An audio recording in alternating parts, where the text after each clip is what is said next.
नालाय हाद्रिया गुफुं खानानै दंखायो दानिफ्रायनो दा हाद्रिया जोंना गोबावखासै खार'ना जाहैबाय बेनो प्रमद बर'आ रावखौबो सिनाया गाव हारसिंखौल' सिनायो रावखौबो नायनो रोङाखै बियो खोथा बुंनाय बायदि खामानि मावनो रोङाखै बेनो गोनां हाग्रामा महिलारि बिथाङा सासे माने संग्रामी नेतामोन मिजु नेशनेल फ्रन्टनि जि माने मिजु एजि एकर्ड बेखौ इमप्लिमेन्टेसन खालामनायनि जातीय मिजु जातिनि जौगानायनि थाखाय जुदि बिथांमोना एजेन्डा लानो हायोबा दिनै बर' पलिटिकेल हान्जाफोरा जातिनि स्वार्थखौ बाद होनानै राजनीतिक स्वार्थनि थाखाय मानो खोथा बुंगासिनो दङ जोंहा बेखौ लानानै माने दुखु मोननाय दङ आरो बे मोनफ्रोमबो आबसुनि मेल मिटिङाव हाग्रामा महिलारि हारिनि मावनांगौ खामानि हारिनि जेंना फरायसाफोरनि जेंना मोनफ्रोमबो जेंनाखौ बर' फरायसा आफादनि गेदेरमा दैदेनगिरिफोरनि सायाव आसा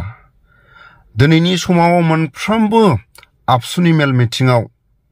हाग्रामा महिलारिनि एजेन्डाखौसो 1 नाम्बाराव लानानै मोनफ्रोमबो मेल मिटिङाव सावरायोबा हारिनि जेंनाखौ सोर सुस्रांबावगोन मिडियायावसो बुंनाय खोथा सोंखारिनानैनो बिथांमोना समय नस्थ' खालामो आरो सोंखारिनानैनो दिनै बिथांमोना इउटुबनि बिजनेस खालामो आरो सोरबाया सोंखारिनानैनो दिनै राजखान्थि लाबालाबनि सिमांफोरखौ नुयो दा बेवहाय बबे बाथ्राया पजिटिभ हाबनानै दं बबे बाथ्राया नेगेटिभ हाबनानै दङ नैबे बाथ्राफोरखौसो माने बुजिनो गोनां दं हेलिकप्टारजों केम्पिं खालामगोनथ' सम जायाखै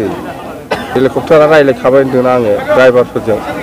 आबसुनि गेदेरमा सारनि बुंनाय खोथाया सैथो सोरबाया इउटुबनि थाखाय बाथ्रा बुंदों सोरबाया राजखान्थि लाबालाबनि थाखाय बाथ्रा बुंदों आबसुनि गेदेरमा सारमोननि बुंनाय खोथाया गासैबो सैथो नाथाय फंसे बाथ्राखौ बुजिनो हायासै मोनफ्रोमबो आबसुनि मेल मिटिङाव हाग्रामा महिलारिनि सायाव एजेन्डा लायोबा मोनफ्रोमबो आबसुनि मेल मिटिङाव हाग्रामा महिलारिनि एजेन्डाखौ जुदि 1 नाम्बाराव दोननानै सावरायोबा हारिया माबोरै जौगागोन हारिनि माखासे मावनो गोनां खामानिफ्रा बेसेबां जौगागोन मोनफ्रोमबो आबसुनि मेल मिटिङाव हाग्रामा महिलारिनि एजेन्डाखौसो जुदि सेबखांनानै बाथ्रा बुङोबा दिनैनि समाव गेदेरमा आबसुनि सारमोना बाथ्रा बुंदों हाग्रामा महिलारिया ससियेल मिडिया इउटुबाव राजखान्थि लाबालाबनि थाखायसो बाथ्रा बुंदों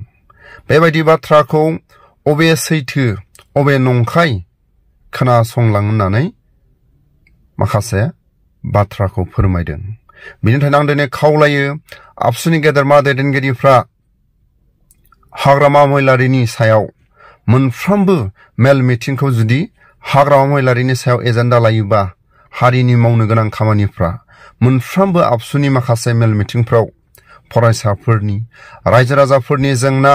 माखासे हारिनि जौगानांगौनि खामानि बेफोरनि माखासे जेंनाया माबोरै सुस्रांजागोन दिल्ली मुम्बाइआव खारनानै दङ बिथांमोननि गथ' गथाय हिनजावफ्रा दिनै लोमजानानै दिनै बेमार आजार जाबाय बिथांमोना दिनै ट्रिटमेन्ट लानो हायाखै दा दिनै माखासे एनडिएफबि नि नामाव बुङै बुङै सुक्ति माने गोरोबथानि खोथा बुङै बुङै बिथांमोना दिनै माबानो दामि दामि गारि बायदों दामि दामि लाक्जारियास लाइफ बिथांमोना दिनै गावनि जिउखौ खुंनो हाबाय थादों नंखायनो दिनै बुंदों बे सुक्तिजों बेसेबां लाब जादों जायाखै रायजो राजाफ्रा बुजिदों आरो बिथांमोना 80% 60% सुक्तिया दिनै जाबाय होननानै बुंदों बहा जादों हाग्रामा महिलारि बिथाङाथ' मा होना हाग्रामा महिलारिनि बुंनाय बाथ्राफोरा पलिटिकेल मटिभेटेड बिथाङा बे बाथ्राखौनो बुंनानै रायजो राजाफोरखौ कनफिउजन खालामनानै एबसुखौ गाज्रि मोनहोनो हायो नामा सिगनेटरि दैदेनगिरि बिथांमोनखौ गाज्रि मोनहोनो हायो नामा बिथांनि मतलबा जाहैबाय बे बिथाङा एबसुखौ दुसिनानै सोरखौबा दुसिनानै गाव गोहोआव फैफिननो हायो नामा बिथांनि मतलबा बे जाय मानसिया मुभमेन्टखौबो माने होबथाबोदों जाय मानसिया एकर्डखौबो होबथादों आरो जाय मानसिया सिमाबो बारायनाय जाया होननानै बुंदोंमोन नाथाय बिथां बुंसेयावबोथ' दिनै एकर्डआबो जादों बिथां बुंसेयावबोथ' दिनै फेस वाइसआवब्लाबो 41टा गामिया दाजाब जादों बिथां बुंसेयावबो जे दिनै बिटिएडि नामा बिटिआर जादों बिथां बादा होसेयावबो जे एसोसिएटेड अफिसियेल लेंगुवेज जादों बिथाङा माखौ बादा होनानै थाबथानो हादों बिथाङाथ' नोङो जातिनि गावल' हारसिं माने मन'पलि लिडार बिथाङाल' जे गाव हारसिङै माने जातिनि राजा बे नङाना बिथां बुंनायानो जाजोबनो बिथांनि बुंनायफोरा पलिटिकेल इन्ट्रेस्टेड थानाय माखासे बाथ्राफोर मतलब थानाय जानो हायो माने कनस्ट्राक्टिभ जानो हायो आरो सोंखारिलायनाया जुदि डिस्ट्राक्टिभ जायोबा बेफोरबायदि सोंखारिनायखौ रायजो राजाफोरा बा नोंथांमोनाबो बेखौ बिजिरनांगोन सोरखौ इनकारेज खालामनांगौ सोरखौ डिसकारेज खालामनांगौ आरो सोंखारिग्रा मानसिफ्रा प्रेक्टिकेलाव माब्लाबाबो खामानि मावा सोंखारिनानैनो बिथांमोना समय नस्थ' खालामो आरो सोंखारिनानैनो दिनै बिथांमोना इउटुबनि बिजनेस खालामो आरो सोरबाया सोंखारिनानैनो दिनै राजखान्थि लाबालाबनि सिमांफोरखौ नुयो।